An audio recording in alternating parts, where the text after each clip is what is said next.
And I'm here to tell you, as a middle school teacher at my old school, 7th and 8th grade, when everybody wants to be a YN, walking around with ski masks on your face. I take ski masks because I tell them, if you catch me outside of this school and walk up on me with a ski mask on, you liable to go see the Lord. Don't walk around with a ski mask on because it ain't no snow out here in Negro. You can't ski. But I want to be clear. I know some of us love our children, but some of our children are so far gone that we're going to have to put some of them to sleep in order to take back the neighborhood. Some of y'all don't want to hear that because you don't live in reality. But I'm telling you, as a psychologist, I'm not going to be able to psychologize all of them on the corner. Some of them going to sleep for good! Now that Elon Musk has officially become the first person to ever lose $200 billion from their net worth in the shortest amount of time ever in history, I want to see us do this to the rest of the billionaires. Who's next? Who's next? Go, go. Like, who's next? I'm so dead ass. His net worth went from almost 400 billion to exactly 137 billion. From almost 400 billion in December to exactly 137 billion today. So who's next? Who's next on the chopping block? There's a couple of people that should have never been or become billionaires to begin with. So who's next? Who's next?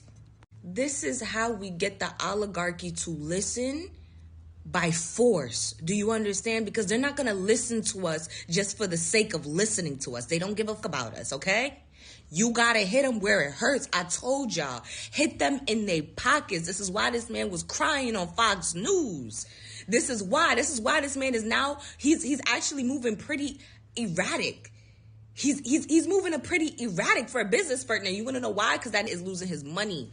He's losing his money, just like the people during the Great Depression when they lost their money and they was unaliving themselves. They started going crazy, loco. That's what's happening to that man right now. And I need it to happen to the rest of the billionaires in this world. So who is next? Comment in the put it in the comments. The next targeted billionaire that we will make them lose their net worth. Who's next? Because we got to do it to all of them. We got to round them all up.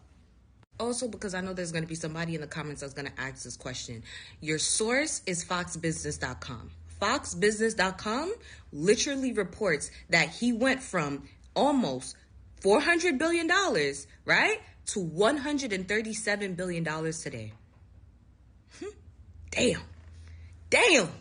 I'm not going to hold you. I'd be losing my shoe. I would be. But like I said, who's next? Fuming. Sorry, I keep swearing. Sadiq Khan, he's just announced, I've got to read it, because he's just announced a new proposal to build 40,000 new council homes, specifically prioritised for Muslims, under the Muslim housing plan. They're to be built near mosques and halal shops. Am I hearing that right? Is that not divisive? Is that inclusivity? Can you imagine if we made an announcement that the government are building 40,000 new homes, but they're going to prioritise them for non-Muslims or because the white man. I know that many Londoners who are Muslim faces their children not fulfilling their potential. Often they're underemployed or in jobs that they can do better jobs, but they haven't got the skills. Every Londoner who is on low income or not working will get free training to get the skills for jobs that are created in London. Really important in this great city. The other big issue faced in Londoners, particularly Londoners of Islamic faith, is the issue of housing. And so we need to build far more homes in our city because often people from minority communities want to live near a mosque, near halal food, near places where there are other people like them. So they for a variety of obvious reasons, and they're priced out because there's not enough housing. So we're going to build at least 40,000 council homes, at least 6,000 rent control homes. And the final thing to say in relation to Londoners who are Muslim is, look, one of our strengths is our diversity. It's something I'm really proud of. I've organised since I've been mayor events like Eid in the Square, Ramadan lights and so forth. Why is that important? It gives a sense of belonging. Why is the internet not working? The same reason you're not working. Did you turn off the internet? Maybe. Turn it back on now! No. Turn back on the freaking internet! No. Mom! No. You better turn back on that freaking internet right now! Locking the door. Open up! No. No. I was just about to start a new game! My friends are wondering where I went! Oh, I'm sure. You already embarrassed the crap out of me. Now you're gonna pull me away from Call of Duty.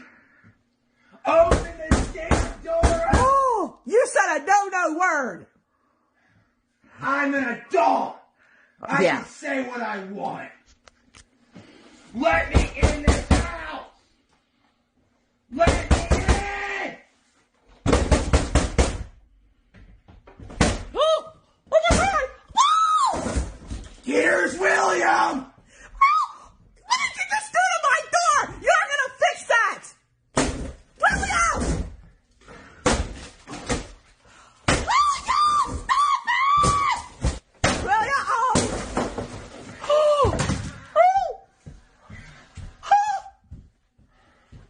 I told you to turn it back on. Oh my gosh! I told you so. Oh my gosh! What are you doing? Turn it back on right now. Oh no, you're not! No, you're gonna clean this up and buy me a door, and I'm gonna add that to the rent! Oh my gosh! Hey! That's it. Black people, you know I love you, but some of y'all got a short memory. And so I'm here to remind you that black people will not be marching in this era. If you recall, black-led marches looked like this, and like this, and like this. Black-led marches were the most violent and have been the most violent forms of protest in America. White-led marches, the ones that are going on right now, look like this, and like this, and like this. The difference is you don't see any vitriol and violence from police, and you don't see any vitriol and violence from white extremist groups. And I can say this with certainty because I live in Chicago and I was out there too. They beat people. They chased people down, drug them through the street. They threw those smoke charges into the crowd. They had gas masks on. They sent people into our marches to throw bricks and cause riots and then blame it on us. Marching is over. Marching is literally the dumbest thing that we could do with our time right now. Instead, you need to be doing what I'm doing, and that's organizing the masses of black people so that we can work together to protect ourselves from this hate and vitriol that this country has decided they will never stop. Organizing the masses of black people, getting back in community with each other behind closed doors, coming up with solutions to rebuild our communities and protect our communities from this hate and vitriol. We do not need to be out in the streets wasting our time and energy so that they can put targets on our back, front, and forehead. And now they have a president that is 100% willing to let them go free after doing so. If you never listen to a word I say, black people, please do not fall for the bait. Do not go out there marching in these streets. Instead, get organized in your community. I hope y'all are picking up what I'm putting down. We got a lot of work to do, and none of it is going to go on in the street. I will not be a target for some pathetic little loser with a rifle. Instead, I'm going to spend my time and energy organizing the masses of black people. What are you going to do? Are you with me? Do you understand the assignment? I love you, black man. I love you, black woman. Knowledge is power. Power to the people. So I wanted to give this a little bit more time because the clip was only a couple of seconds. The pastor basically stated that, hey, I'm going to defend myself against any of your sons directly out here because I value my life and I care about it. If they decide that they want to act reckless, then I'm going to do what is needed to be done so that I can make it home, so that I can get up in the morning and still be here. Those sentiments I agree 100% with. And the main thing that I've told people in the black community is that if things aren't corrected, then somebody has to lay down the correction or make the correction. And that comes down to a lot of the elders and the adults in the community, where you have the lack of community heavy-handedness in the teaching and the discipline of a lot of the young black boys directly out here. Now, again, we can make the excuses and go with social media. We can list the music. We can say a variety of things, but everything stems and comes directly from home at the end of the day. But it deals with the black community and how it is the fact that a lot of parents don't want to be parents. A lot of parents want to be best friends. A lot of parents want to be out there in the streets or in the clubs. They want to be drinking. They want to be partying directly with their kids. They want to be the fun parent or the fun parents. And they don't want to be the teachers. They don't want to be the ruler, right? They don't want to be the head of the household as they should be. They don't want to be the leaders and the guardians that they should be. And to, make sure that a lot of these young folks directly out here will progress and be better than we are at this moment in time, because that realistically should be the goal of every parent. You would want your child to be better than you. You want to equip them with the tools necessary in order for that to take place and to transpire. But a lot of parents suffer from envy and jealousy of what it is that their kids are. So they would rather be side by side and, in a sense, hinder them and keep them at the same level versus having them aspire or pushing them towards greatness or betterment. The other thing that was stated, hopefully if my mind serves me correctly, I'll place it directly after the clip, was something of Umar Johnson. And he says something to the effect that he can't psychologize a lot of our sons directly out here. Some of them are just too far gone, right? They're too far into murder sprees, too far into the body counts, ripping and running, robbing, drinking and drugging, doing all of these things that they should not be doing, things that are both detrimental to them and to the community and to their peers. And because he can't psychologize a lot of those kids, some of them are going to get put down for good. And when I originally vocally stated that I agree, no matter how people disagree or agree with Dr. Umar Johnson, how he moves, what he stated with that clip is 100% right. When I agree with that, I had black people trying to tell me that I'm the same as the cops, I'm the same as the government, that I would rather do this to our kids versus X, Y, and Z. There's no other option for a lot of these young dudes out here. If you happen to look at some of them, they look soulless. They look like it is all gone. And they didn't enter the entertainment industry. They didn't have to do a casting couch or anything like that. Their souls are gone because they decided to give it up because they want to be street famous. They want to, strip the lives of other people directly out there because of a disagreement or because somebody told them to sit up there and do it. You got a lot of innocents that are laying on the streets right now in graves. You got a lot of people who had young brothers and sisters laying down in graves. You got a lot of people who have families laying down in graves. And all because of these young dudes out here, they just want to do this. They want to take lives. And the main thing that I told people is that when you happen to take a life in such a way, it also takes something away from you.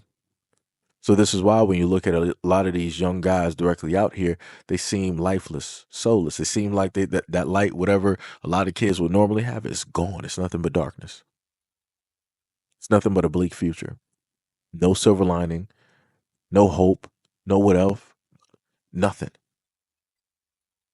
And if you allow those types of energies to flourish, that's going to give the same future to everybody else. And that's something that we don't need. So we only have a few options, just to be realistic. One option comes by way of the adults in the community when it deals with being able to arm yourself properly and a license to carry, because every citizen has the right to protect themselves, their community, domicile, home, castle, whatever you want to sit up and call it. Second thing that's going to take place once, other people start arming up and really wanting to protect themselves, the parents will have two options. Either they'll decide to turn their kids directly in, or some of those parents are gonna be like, oh, well, ain't nobody gonna even, no matter what my kid doing, ain't nobody gonna be sitting up there doing that. We all gonna be going out in a blaze of glory, right? Because you got parents like that. And they'll decide that, oh, whatever, I'll be up here firing out. We'll be spraying out with my kids. Ain't nobody about to do that, right? And the main thing that I like to tell people is that this is how problematic the society is, where you have both the parents and the kids brainwashed.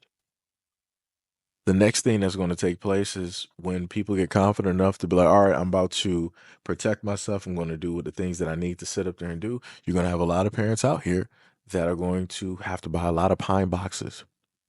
They're going to be paying a lot of money in order to do funerals, and it's going to be back-to-back funerals. You would have thought it was a war zone. And the thing that's also going to transpire is that there are going to be losses, great losses on both sides. Losses realistically that we should not have to do, but because you have a lot of the younger generation that are emotionless, they don't really respect or care about human life. You can even see that by how they care about their peers, how they take the life of their own peers, how they commit violence against their own peers. But in order for anything to progress and to get better, great losses take place. No matter where you go, no matter what history you look at, there's always been significant loss in order for things to move forward. And that's one of the things that's going to have to happen. It's going to hurt. It's going to be devastating for a lot of people. But it's about the future. The people of now have to make the sacrifices so that the future can survive and live and be better than what we are at this moment in time. And that means that some people are going to have to make those sacrifices whether they like it or not.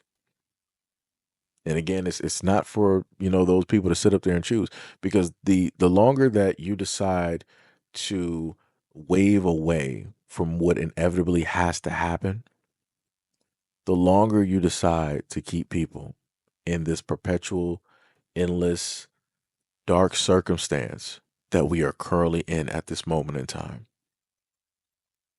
In order for us to get better, losses have to take place and happen. Again, it is inevitable.